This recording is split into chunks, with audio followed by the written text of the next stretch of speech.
Good morning, everyone.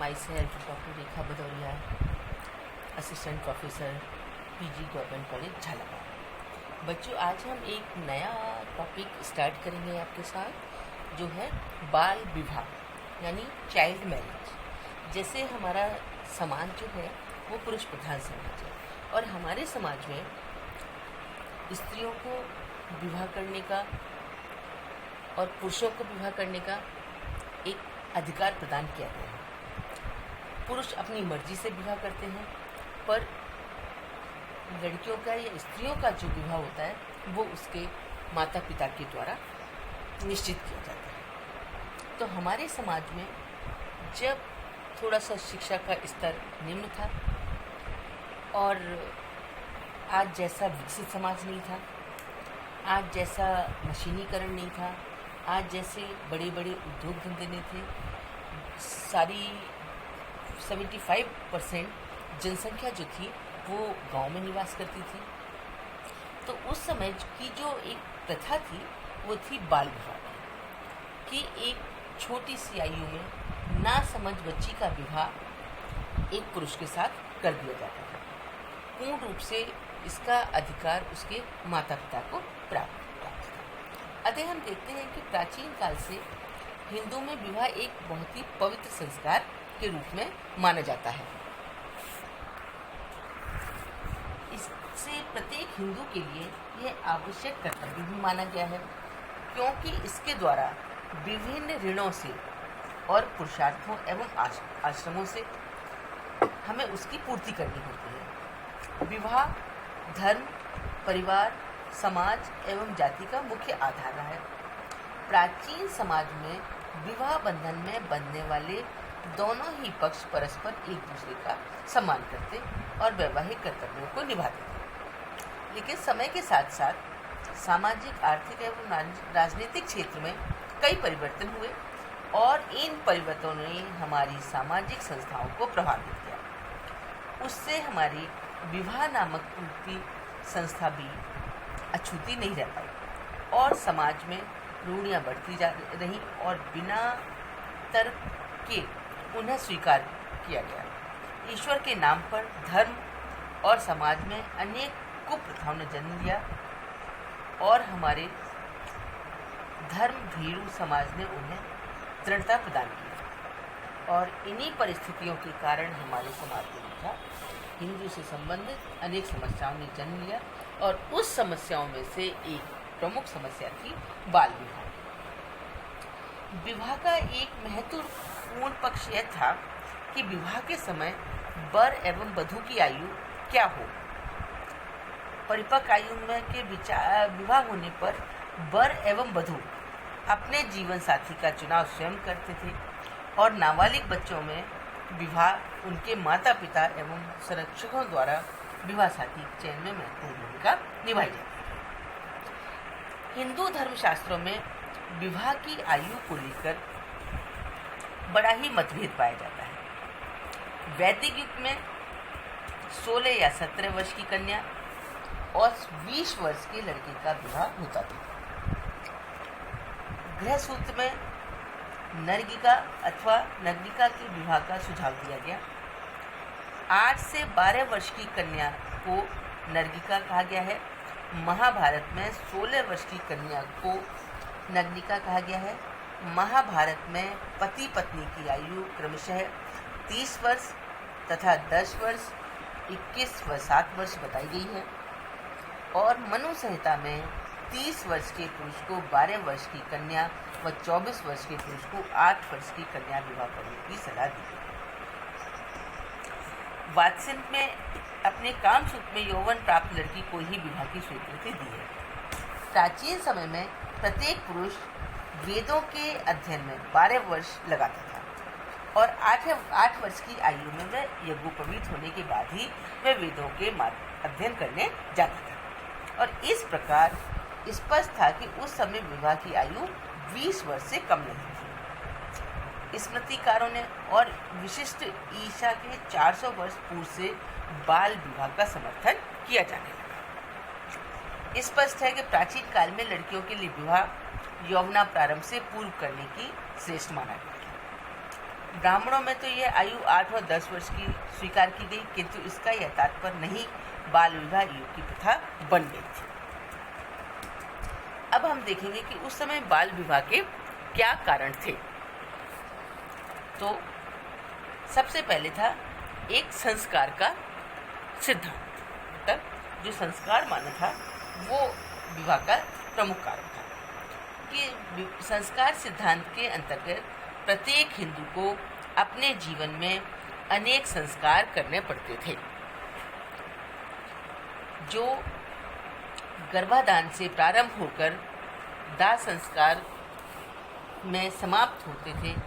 ये संस्कार व्यक्ति की पवित्रता, योग्यता को और श्रेष्ठता प्रदान करते थे। स्त्री के जीवन काल में केवल एक ही संस्कार होता था, जो था विवाह संस्कार, जो उसे पवित्रता प्रदान करता है, उस सामाजिक एवं धार्मिक दृष्टि से पारिवारिक दायित्वों का निर्वाह करने की दीक्षा प्रदान करता है। अतः शीघ्र विवाह करने का अर्थ है जल्दी ही दायित्व निर्वाह के योग्य बनाना। अतः इस कारण से भी कम आयु में विवाह होने की प्रथा थी। दूसरा था नारी स्वतंत्र योग्य होने नहीं। हमारे हिंदुओं में स्त्री को कभी भी स्वतंत्र नहीं छोड़ा गया। उनको कहा गया कि बचपन में वे माता पिता और विवाह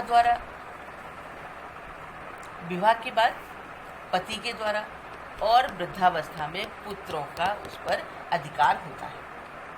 इसलिए वो कभी भी अपना जीवन अपनी तरह से या अपनी इच्छाओं के आधार पर नहीं जी सकते। तो विवाह द्वारा पिता अपनी आधिपत्य उसके पति को सौंपता है। यह हस्तांतरण भी था उस समय तक हो जाना ये चाहिए जब तक वह विरोध कर सके, कि जब तक वह इस बात को समझ सके कि उसकी विवाह हो रहा है, विवाह उसके जो पति है वो उसके योग्य है या नहीं, या उसका अपना कोई भी विचार नहीं है उसके साथ। इसलिए जब तक वो इस बात को समझे, इस योग्य हो, तब तक उसका विवाह कर दिया जाए। तो इसलिए उनके आधार पर, उनके अनुसार नारी को, स्त्री को कभी भी स्वतंत्र नहीं होना चाहिए। तीसरा था आक्रमणकारियों का प्रभाव। मतलब समय समय पर कभी किसी रूप में भारत में कई आक्रमणकारी जातियां आती जो भोगवाद एवं तंत्रवाद में विश्वास करती थी तथा मैथुन में जाति भेदभाव को नहीं मानती थी। उनके बचने के लिए भी बाल विवाह किए जाते थे कि वो आते थे और स्त्रियों को जबरदस्ती विवाह करते थे। इसलिए उन आक्रमणकारियों से अपनी बेटियों को बचाने के लिए उनका जल्दी ही विवाह कर दिया जाता था, जो कम आयु में विवाह कर दिया जाता था, जिसे हम बाल विवाह कहते हैं।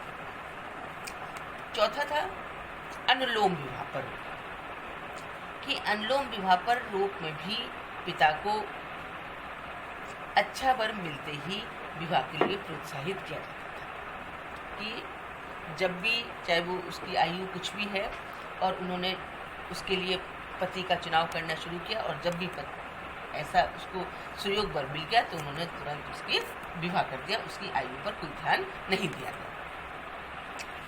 और पांचवा था धर्मशास्त्रों की स्वीकृति, कि धर्मशास्त्रों एवं स्मृतिकारों ने भी वयस्कता प्रारंभ होने से पूर्व भी विवाह करने को पवित्र माना गया है। उनके अनुसार जब स्त्री एक छोटी आयु की हो, मतलब 12 वर्ष से पहले ही उसका विवाह कर देना चाहिए, तो ही विवाह पवित्र माना जाता है। और 6 तथा लास्ट था सती प्रथा, कि सती प्रथा जो था उसने भी बाल विवाहों को जन्म दिया था। क्यों? क्योंकि जब सती प्रथा थी तो पिता की मृत्यु होने पर जो माँ थी वो पिता के साथ ही सती हो जाती थी। फिर उस बच्ची की, उस लड़की की देखभाल कौन करे, यह प्रश्न उठता था। अतः बाल विवाह द्वारा इसका दायित्व पति को सौंप दिया जाता था कि जल्दी ही उसका विवाह कर दिया जाता था और उसका हाथ उसके पति के हाथ में सौंप दिया जाता था कि वो अपनी जिम्मेदारियों से बहुत जल्दी ही पूर्ण होना चाहते थे। बाल विवाह से हमारे समाज को कोई कभी भी ऐसा विशेष लाभ नहीं हुआ, बल्कि ये एक समस्या के रूप में हमारे समाज में विद्यमान रही। लेकिन फिर भी कुछ बताया गया कि बाल विवाह से कुछ लाभ थे, जैसे कम आयु में विवाह होने पर पति पत्नी में अनुकूलन सरलता से हो जाता था, कि दोनों का ही बचपन होता था और जब बचपन से वो साथ साथ रहकर बड़े होते थे तो उनकी इच्छा, उनके साथ सामंजस्य, उनकी साथ रहन सहन एक सा होते होते वो उनमें सामंजस्य अच्छी तरह से बैठ जाता था और उनका जो वैवाहिक जीवन था वो सही रूप में व्यतीत होता था।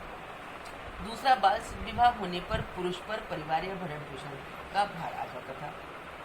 जब बाल विवाह होने पर पुरुष का परिवार के भरण पोषण का, कि जब वो बड़ा होता था तो परिवार के भरण पोषण का भार आ जाता था, अतः वह शीघ्र ही आत्मनिर्भर बनने के लिए प्रयत्न करता था। अपने और अपनी पत्नी का व्यय कहाँ से करेगा, उनकी आवश्यकताओं की पूर्ति कैसे करेगा, इसके लिए वो जल्दी ही व्यस्त हो जाता था और अपने आत्मनिर्भर बनने का प्रयत्न कर लेता था। नेक्स्ट, बाल विवाह के कारण नैतिक पतन नहीं होता था और किसी तरह का यौन भ्रष्टाचार नहीं हमारे समाज में फैलता था, कि जैसे ही थोड़े से बच्चे बड़े हुए वो पूरी तरह से समझदार भी नहीं होते थे, किसी बात को अच्छाई और बुराई भी नहीं समझ पाते थे, तब तक उनका विवाह कर दिया जाता था। इससे कभी भी नैतिक पतन की संभावना कम होती थी और यौन भ्रष्टाचार किसी भी रूप में हमारे समाज में नहीं फैलता था।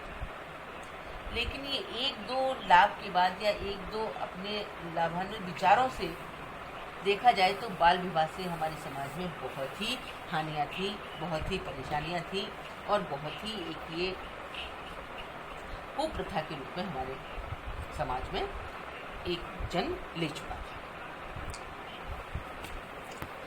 जैसे जो थी कम आयु में विवाह होने पर करा देने से छोटे बच्चों पर परिवार का भार आता, कि दोनों ही छोटे होते थे, दोनों ही बालक रूप में होते थे और अपनी आवश्यकताओं की पूर्ति करने के लिए, और बल्कि जो परिवार के अन्य सदस्य भी रहते थे, जो उनका परिवार होता था, उनका भार भी उन दोनों छोटे बच्चों के ऊपर आ जाता था, जिसे पूरा करने में वे असमर्थ होते थे। उनमें इतनी कार्य शक्ति नहीं होती थी, इतनी समझदारी नहीं होती थी, वो पूरी तरह से इन उत्तरदायित्वों को निभाने के लिए परिपक्व नहीं होते थे और इसलिए वे उसमें असमर्थ होते थे और अपने उत्तरदायित्वों को पूर्ण रूप से निभा नहीं पाते थे। कम आयु में यौन संबंध स्थापित होने में भी लड़कियों के स्वास्थ्य पर बुरा प्रभाव पड़ता था, कि दोनों ही अभी अविकसित होते थे, उनके शरीर का पूर्ण रूप से विकास नहीं होता था, इसलिए ये समस्या उत्पन्न होती थी और उनके स्वास्थ्य में बहुत गिरावट आ जाती थी, उनका पूर्ण रूप से शारीरिक और मानसिक विकास नहीं हो पाता था, जिससे राष्ट्र और स्वास्थ्य भी स्तर गिर जाता था। इसके कारण दुर्बल संतानें पैदा होती थी, कि छोटी आयु में जब वो गर्भ धारण करती थी लड़की, तो उसकी संतानें दुर्बल होती थी और वो खुद भी बहुत दुर्बल हो जाती थी। बच्चों के व्यक्तित्व का समुचित विकास नहीं हो पाता था, मतलब जो बच्चे जन्म लेते थे उस समय उनके व्यक्तित्व का पूर्ण रूप से विकास नहीं हो पाता था, क्योंकि वो कमज़ोर होते थे और अविकसित या पूर्ण रूप से इस बात के लिए तैयार न होने पर उसके जो उन बच्चों के माता पिता होते थे वो भी पूर्ण रूप से विकसित नहीं होते थे, अतः उनकी संतानें भी थोड़े बिना समुचित विकास के ही जन्म देती थी। बाल विवाह के कारण कम उम्र में संतानें होने पर माताओं की मृत्यु दर अधिक हो जाती थी, कि जो बाल विवाह के कारण जो माँ की उम्र होती थी वो बहुत कम होती थी और संतानें होने पर बहुत सारी माताओं की मृत्यु हो जाती थी और उस समय माताओं की मृत्यु दर में काफ़ी वृद्धि हो जाती थी और वो पूर्ण रूप से उनका शरीर इस बात को तैयार नहीं होता था कि भाई वो अभी गर्भ धारण करें, क्योंकि उनकी आयु कम होती थी, उनका शारीरिक पूर्ण रूप से विकास नहीं हो पाता था। बाल विवाह में प्रजनन काल लंबा होने से अधिक बच्चे पैदा होते, मतलब बाल विवाह जब होते थे तो एक लंबे समय तक उनमें प्रजनन काल चलता रहता था और एक के बाद एक संतानें जन्म लेती रहती थी, जिससे बहुत अधिक बच्चे पैदा हो जाते थे और जनसंख्या वृद्धि को बढ़ावा मिलता था। बाल विवाह के कारण बेमेल विवाह भी होते थे कि स्त्री छोटी होती थी, लड़कियां छोटी होती थी और जो लड़के होते थे वो बड़ी आयु के होते थे, तो उनके बीच में बेमेल विवाह होते थे जिसका कोई तालमेल नहीं बैठता था। एक आयु का अंतर होने के कारण उनके विचारों में भिन्नता होती थी, उनके रहन सहन में भिन्नता होती थी और वो एक दूसरे से सामंजस्य नहीं बिठा पाते थे, क्योंकि उन दोनों के बीच में आयु का बहुत अंतर होता था, जो आगे चलकर पति पत्नी में मनमुटाव और संघर्ष बढ़ते रहते। नेक्स्ट था कि कम आयु में विवाह के कारण शीघ्र संतानें होने से स्त्रियों का स्वास्थ्य बहुत गिर जाता था।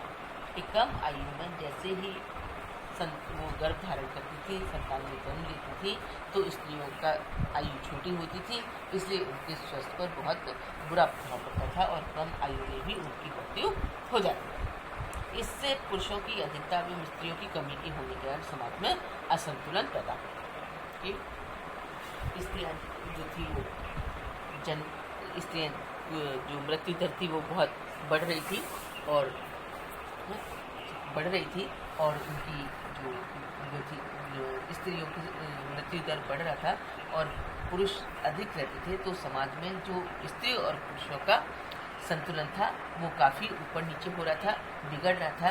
तो ऐसी बहुत सी हानियाँ थी जो हमारे समाज में इस कुप्रथा के साथ जन्म लिया था और वो आज बहुत बढ़ती जा रही थी। लेकिन आज हमारी सरकार ने इसके विपरीत में बहुत कुछ आंदोलन किए, बहुत कुछ। सबसे पहले 19वीं सदी में श्री बाल विवाह के विरुद्ध राजा राम मोहन राय एवं ईश्वरचंद्र विद्यासागर ने प्रयत्न किए, जो 1807 में लड़कियों का विवाह की आयु 10 वर्ष एवं 1891 में 12 वर्ष कर दी गई। किंतु 1929 में हरबिलास शारदा ने प्रयत्नों से बाल विवाह निरोधक अधिनियम पारित हुआ, जिसे शारदा एक्ट के नाम से भी जाना जाता था। और इस अधिनियम के अनुसार विवाह के समय लड़की की आयु 18 वर्ष तथा लड़की की आयु 15 वर्ष होनी चाहिए थी। इससे कम आयु के विवाह को बाल विवाह माना जाएगा और इस अधिनियम बाल विवाह को रोकने में अधिक सफल नहीं रहा। सदियों में भारतीय समाज में बाल विवाह की जो प्रथा थी वो दृढ़ रूप से स्थापित हो चुकी थी, अतः लोग कानूनों की अवहेलना करके भी प्रथा का पालन करते थे। इसके अतिरिक्त इस कानून में कई कमियां थी। हिंदू विवाह अधिनियम 1955 में भी लड़के व लड़की के आयु में 18 वर्ष व 15 वर्ष ही रखी गई। सन 1978 में इस अधिनियम में संशोधन कर दिया गया और अधिनियम अब बाल विवाह निरोधक अधिनियम 1978 के नाम से जाना जाता था। इसके अनुसार लड़कों की आयु की न्यूनतम आयु 21 वर्ष और लड़की की आयु 18 वर्ष निश्चित की गई। तब से बाल विवाह हमारे बीच में बहुत कम, बल्कि ना के बराबर स्थापित हो चुके हैं और जो इसके विरुद्ध आंदोलन था, जो सरकारी प्रयत्न थे, उसको काफ़ी दृढ़ता से लागू किया गया और अब हमारे यहाँ बाल विवाह की समस्या बहुत कम दिखाई देती है। जहाँ भी है, कहीं बहुत ग्रामीण क्षेत्रों में होती है, लेकिन फिर भी उनके मन में अब ये डर रहता है कि कहीं चोरी छुपे जब वो ऐसा काम करते हैं तो पता चलता है कि अगर किसी ने खबर दे दी तो उस शादी को वहीं पर जाके रुकवाया जाता है। और हम देखते हैं कि हमारे समाज में इस समय शिक्षा का स्तर ऊंचा होने से, लोगों के विचारों में परिवर्तन होने से अब ये समस्या एक बिल्कुल समाप्त होने की कगार है। धन्यवाद।